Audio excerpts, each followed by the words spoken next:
Maaf, izin melanjutkan. Strategic risk adalah suatu resiko bisnis yang bersifat lebih strategis apabila suatu operasi bisnis tidak dapat berjalan sesuai rencana atau sesuai dengan roadmap-nya.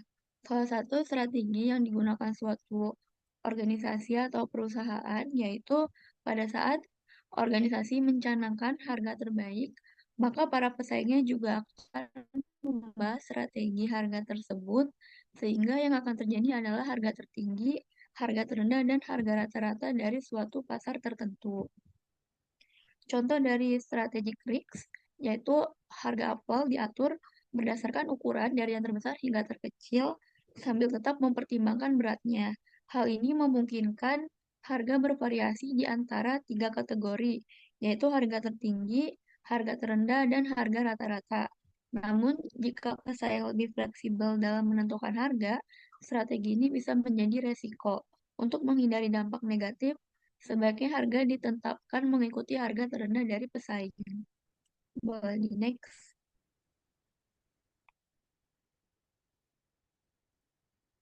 Selanjutnya ada compliance risk. Compliance risk atau yang disebut juga dengan resiko integritas meliputi tentang implikasi ketidakpatuhan terhadap kegiatan operasional ketika organisasi gagal memenuhi harapan dari undang-undang, peraturan, dan standar industri. Hal ini menimbulkan dampak kerugian terhadap keuangan, legalitas bisnis, dan reputasional. Contoh dari compliance risk yaitu human error yang memerlukan pelatihan rutin, resiko sosial seperti hilangnya dinamika budaya dan penurunan standar karyawan, resiko lingkungan seperti ventilasi yang buruk dan kualitas udara rendah, resiko legalitas seperti fraud dan pencucian uang, serta resiko operasional seperti kesalahan keuangan, pencatatan harian, dan kerusakan mesin. Boleh di next. Selanjutnya akan dijelaskan oleh rekan saya. Baik, di sini saya akan menjelaskan tipe resiko bisnis yang ketiga, yaitu operational risk. Jadi operational risk ini adalah resiko yang berfokus pada bagaimana hal-hal dicapai dalam suatu organisasi. Resiko ini kerap kali dikaitkan dengan keputusan aktif terkait fungsi organisasi dan prioritasnya. Meskipun resiko ini tidak mengakibatkan kegagalan, penurunan produksi, atau biaya keseluruhan yang lebih tinggi, risiko operasional ini dipandang lebih tinggi atau lebih rendah, tergantung pada berbagai keputusan manajemen. Nah, ada beberapa kategori yang merupakan contoh dari operational risk. Yang pertama itu ada anti-money laundering dengan mengubah aturan sehingga dapat mengurangi kesalahan positif, termasuk memfokuskan sumber daya pada kasus yang benar-benar memerlukan penyelidikan gitu. Yang kedua, fraud dengan adanya kolusi untuk mengambil alih pengendalian organisasi baik dengan pihak internal dan eksternal. Terus juga mencoba mencuri, memalsukan, dan menyuap karyawan atau eksternal lain. Yang ketiga, aktivitas operasional yang merugikan pelanggan, menyesatkan informasi, memicu kelalaian, atau secara tidak sengaja tidak memenuhi persyaratan. Yang keempat, ketidakmampuan manajemen untuk menilai situasi dengan tepat dan menerapkan strategi yang tepat atau kegagalan untuk mengeksekusi strategi proses yang benar gitu. Selanjutnya, tipe resiko bisnis yang keempat itu adalah reputational risk. Menurut Ziegler, pada tahun 2019, reputational risk ini meliputi publisitas negatif, persepsi publik, atau peristiwa yang tidak terkendali yang berdampak buruk kepada reputasi perusahaan, sehingga memberikan pengaruh kepada pendapatannya. Risiko reputasi ini meliputi kemungkinan perusahaan merusak reputasinya, baik karena kualitas produk atau layanan, atau pelanggaran kepatuhan terhadap peraturan. Misalnya, organisasi dapat mengubah ide kontroversial menjadi peluang untuk meningkatkan citra merek.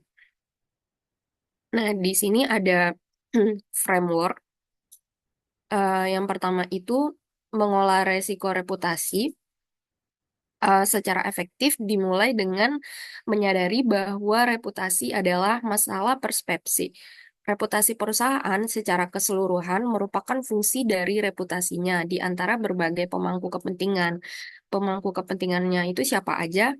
Yaitu investor, karyawan, pelanggan, pemasok, regulator, politisi, organisasi non-pemerintah, atau komunitas tempat perusahaan beroperasi dalam kategori seperti kayak kualitas produk, tata kelola perusahaan, hubungan karyawan, layanan pelanggan, em, modal intelektual, kinerja keuangan, penanganan masalah lingkungan dan sosial.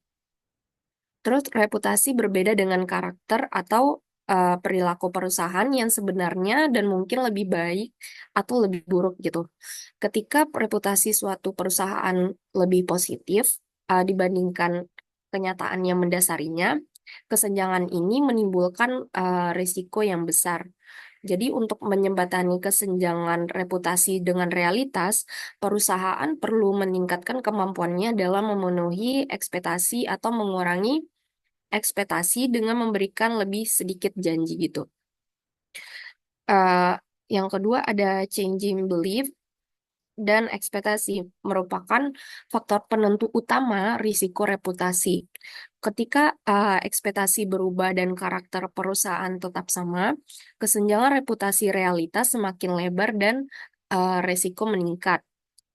Ada banyak contoh praktik yang dulunya dapat diterima, namun para pemangku kepentingan tidak lagi menganggapnya memuaskan atau etis gitu.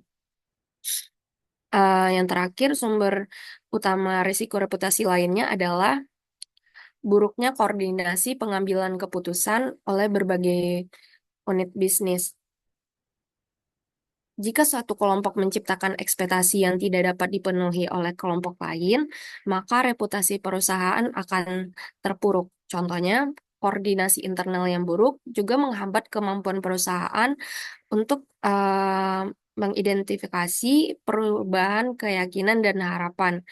Di hampir semua organisasi yang dikelola dengan baik, masing-masing kelompok fungsional tidak hanya memantau perkembangan berbagai pemangku kepentingan, namun juga secara aktif berupaya mengelola ekspektasi mereka gitu. Jadi hubungan antara investor berupaya untuk memastikan dan mempengaruhi ekspektasi analisis dari investor, survei pemasaran pelanggan, sumber survei SDM karyawan, tanggung jawab perusahaan dengan LSM gitu.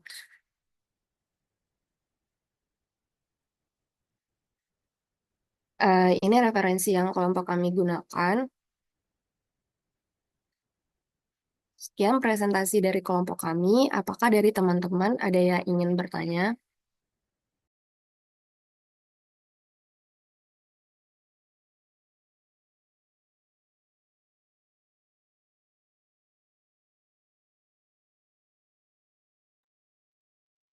Boleh kepada Mutia Rahma. Baik, sebelumnya terima kasih atas kesempatannya. Kelompoknya jadi udah sangat keren banget tadi pembahasannya lumayan detail ya. Em, izin aku mau tanya, sebelumnya perkenalkan nama aku Mutia Rahma dari kelompok satu. Em, jadi tuh aku pernah baca kalau misalkan kalian tahu Target gak sih? Target tuh apa perusahaan dari Amrik kan ya. Nah mereka tuh pernah ngalamin kegagalan besar gitu dalam. Jadi tuh mereka punya teknologi dan teknologinya tuh eh, kayak manajemen inventaris gitu. Tapi tuh mereka teknologi itu kayak gak bisa dioperasikan dengan baik gitu bahasanya ya. Kayak jadi tuh nyebabin gak cocok gitu stok yang tersedia di raknya sama yang di gudang itu sering salah gitu dan juga jadi itu rak-raknya tuh sering kosong dan gudangnya tuh penuh tapi dengan stok yang salah gitu. Nah, akhirnya tuh Target tuh di seluruh Canada tuh tutup. Nah, jadi kan itu rugi ya pasti, rugi million dollars. Nah, berdasarkan kasus ini, eh, menurut kelompok kalian tuh apa aja sih langkah yang bisa dilakukan perusahaan untuk mastiin kalau misalkan teknologi baru itu bisa nggak akan menghambat keberhasilan keberhasilan dari toko tersebut untuk bisa apa ya beroperasi lebih baik gitu. Apakah pertanyaan saya dimengerti? Mungkin ntar saya ini lagi kali ya tulis di chat. Oke, terima kasih Mutia atas pertanyaannya. Ya boleh ya di chat pertanyaannya di ituin di grup chat. Oke, selanjutnya Anissa Fatin. Oke, sebelumnya terima kasih atas kesempatannya. Saya Disyafatin, izin bertanya, menurut kelompok kalian, apa saja sih dampak langsung dan juga tidak langsung dari potensi krisis ekonomi global terhadap kelangsungan bisnis perusahaan, baik itu dari sisi keuangan, operasional maupun dari sisi pasar. Terima kasih. Kakak boleh diulangi nggak pertanyaannya? Tadi keputus-putus. Oh iya Bu, saya izin nanya, menurut kelompok yang presentasi, apa saja sih dampak langsung dan juga dampak tidak langsung dari potensi krisis ekonomi global ini terhadap kelangsungan bisnis sebuah perusahaan gitu, baik dari sisi keuangannya, sisi operasionalnya, maupun juga dari sisi pasarnya.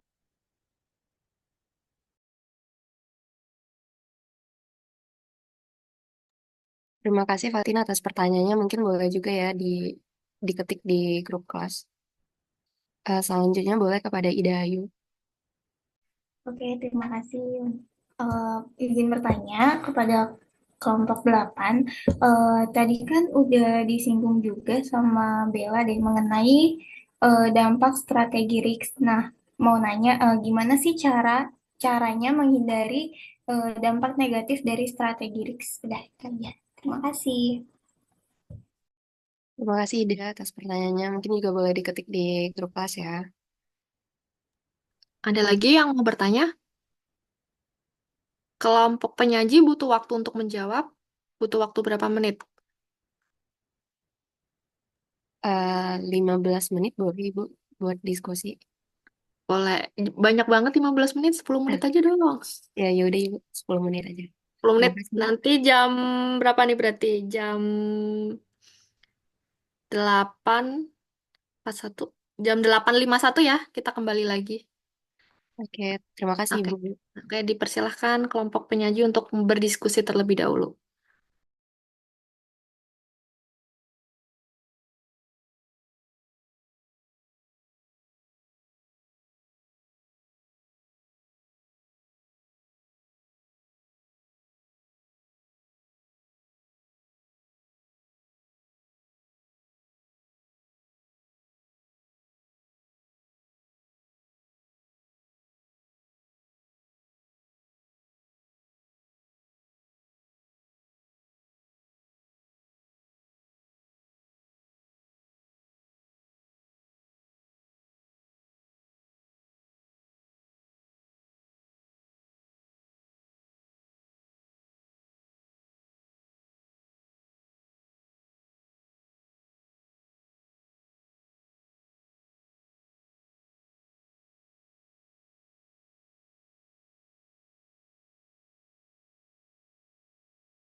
Baik, saya akan menjawab pertanyaan dari Ida. Tadi Ida nanya bagaimana cara menghindari dampak negatif dari strategic risks. Nah, untuk menghindari dampak negatif dari strategic risks, ada beberapa langkah yang bisa dilakukan. Yang pertama itu ada analisis pesaing, yaitu dengan memantau strategi pesaing secara rutin agar dapat menyesuaikan langkah lebih cepat. Lalu yang kedua ini ada diversifikasi strategi. Jadi suatu perusahaan atau organisasi tersebut jangan hanya bergantung pada satu pendekatan, tetapi juga menggunakan berbagai opsi untuk mengurangi ketergantungan pada satu resiko. Lalu yang ketiga, pengambilan keputusan berbasis data, yaitu dengan menggunakan data yang akurat untuk merencanakan dan memitigasi resiko. Lalu yang keempat, evaluasi dan penyesuaian berkala, yaitu dengan melakukan peninjauan strategi secara berkala agar tetap relevan dengan dinamika pasar. Lalu yang kelima, libatkan tim ahli, yaitu dengan mengkonsultasikan dengan profesional untuk memastikan semua aspek risiko diperhitungkan. Dengan 5 pendekatan ini akan membantu menjaga fleksibilitas dan ketahanan strategi suatu perusahaan atau organisasi. Apakah sudah menjawab, Ida? Jawab Bella, terima kasih. Terima kasih, Ida.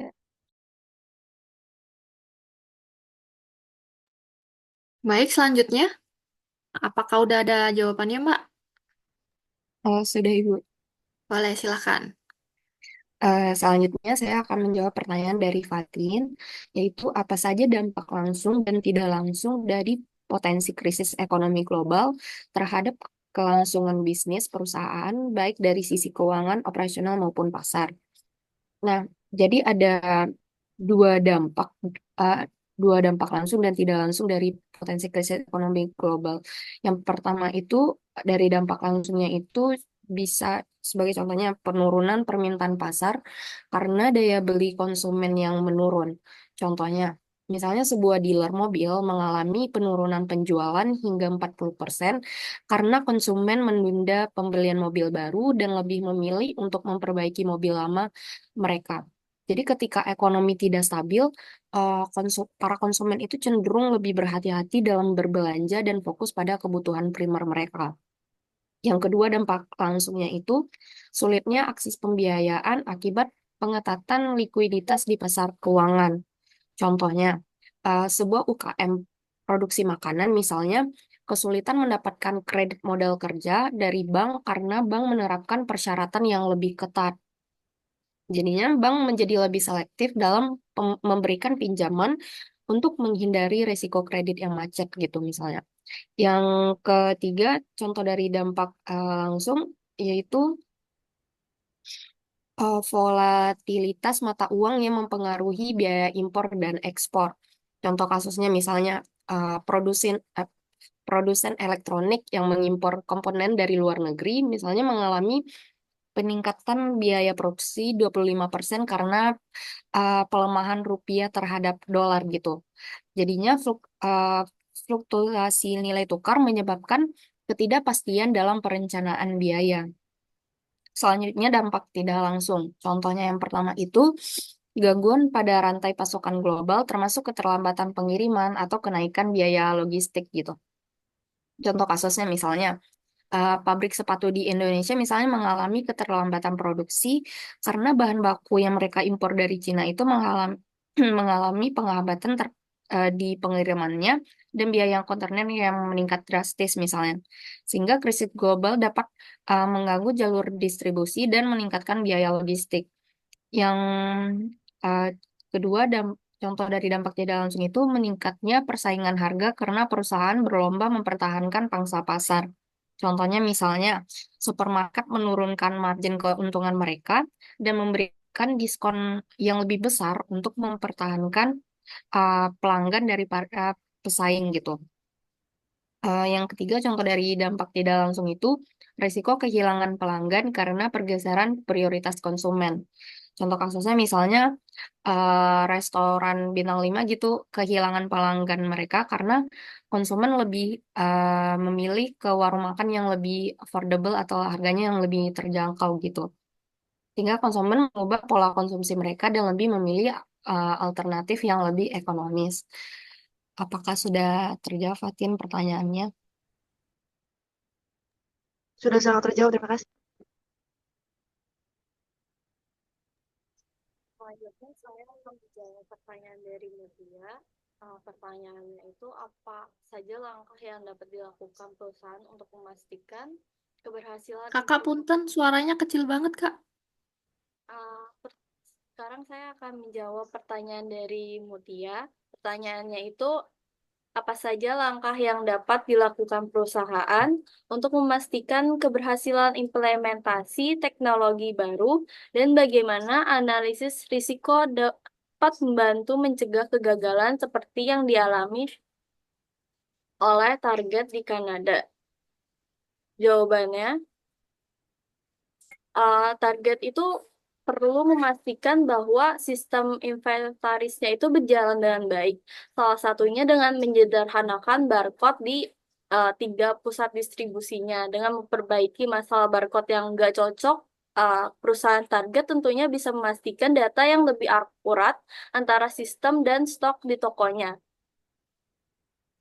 Hal ini juga dapat membantu mengurangi masalah keterlambatan pengiriman dan meningkatkan efisiensi operasional.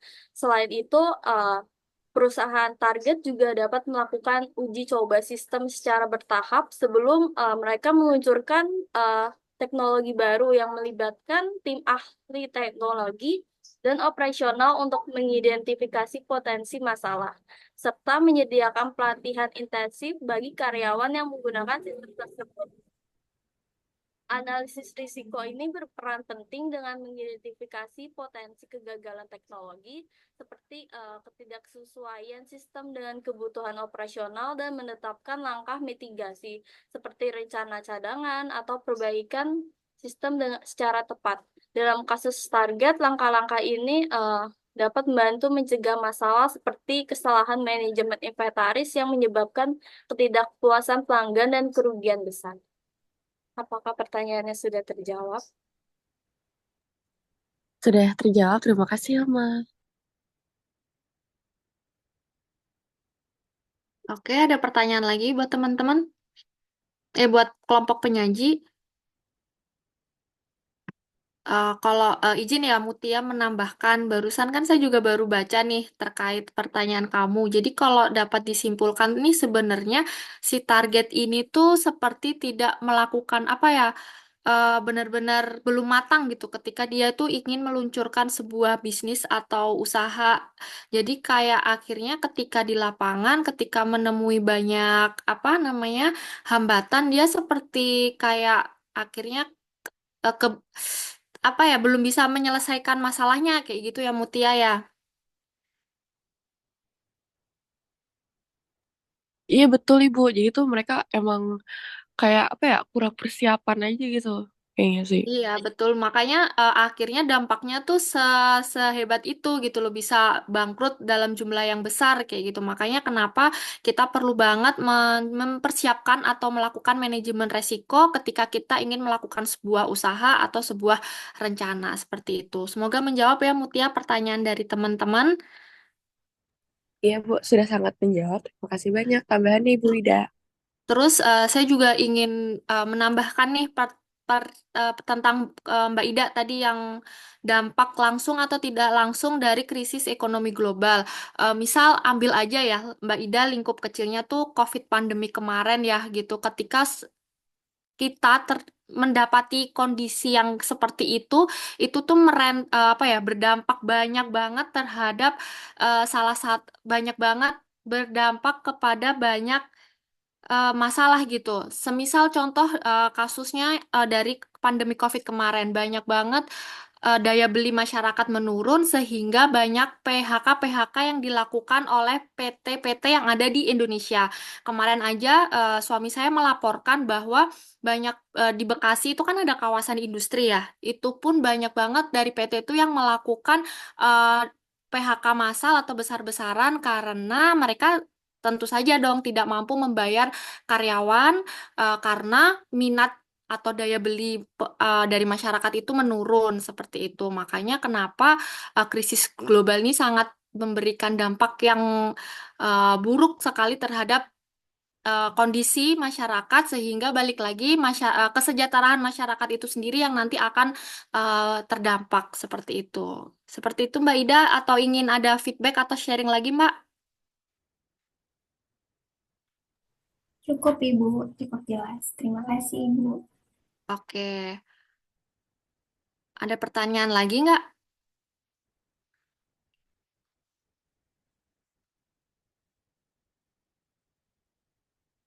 Kalau nggak ada, saya rasa cukup perkuliahan untuk hari ini. Gimana, ada pertanyaan lagi nggak? Atau kelompok penyaji mau memberikan pertanyaan kepada teman-teman? Gimana Mbak Ilma? Saya rasa cukup. Masa sih? Masa cuma bentar doang kuliahnya? Untuk minggu depan kita presentasi 2 kelompok ya Mbak Hilma ya. Mbak Hilma tuh yang PJ kelas ya? Iya, Bu, sama Windy. Oh, sama Mbak Windy. Oke. Berarti minggu depan kita presentasi 2 kelompok. Berarti kurang berapa kelompok lagi kalau minggu depan udah keambil 2, Mbak? Ah, satu. Kalau Kurang satu. soalnya sisanya sekarang 3 kelompok. Berarti kalau minggu depan 2 kelompok, minggu depannya lagi satu. Saya kira ini tuh sama kayak kelas kelas sebelah ya. Kalau kelas sebelah itu ada 13 kelompok. Kalau di sini memang 12 kelompok aja. Iya, Bu, 12. Oke. Oke, baik teman-teman. Saya rasa cukup untuk perkuliahan hari ini. Ini saya akan memberikan link absen. Saya kasih waktu 5 menit untuk absen. Lebih dari waktu yang sudah saya tentukan, berarti absen sudah tidak saya terima ya. Absennya cuma tulis nama aja. Jadi nggak membutuhkan waktu lama kan? Bentar, saya kirim dulu.